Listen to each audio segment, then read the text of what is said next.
பழனி மலைக்கோவில் ரோப்காரில் சிக்கிக்கொள்ளும் பக்தர்களை மீட்பது குறித்த ஒத்திகையை தேசிய பேரிடர் மீட்பு படையினர் மேற்கொண்டனர்.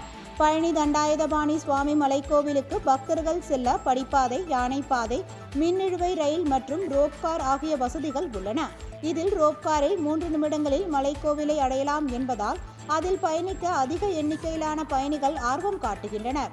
இந்நிலையில் ரோப்காரில் சிக்கிக்கொள்ளும் பக்தர்களை மீட்பது குறித்த ஒத்திகையை தேசிய பேரிடர் மீட்பு படையினர் மேற்கொண்டனர். ரோப்கார் வருடாந்திர பராமரிப்புக்காக 40 நாட்களும், மாதாந்திர பராமரிப்புக்காக மாதத்தில் 1 நாளும் நிறுத்தப்படுவது வழக்கம். அதேபோல் நாளை வியாழக்கிழமை மாதாந்திர பராமரிப்புக்காக ரோப்கார் சேவை நிறுத்தப்படுகிறது. அதனால் பழனி மலைக்கு முருகனை தரிசிக்க வருகின்ற பக்தர்கள் மின்னிழுவை ரயில், யானைப்பாதை மற்றும் படிப்பாதைகளை பயன்படுத்தி பழனி மலைக்கு சென்று சுவாமி தரிசனம் செய்ய கோவில் நிர்வாகம் அறிவுறுத்தியுள்ளது.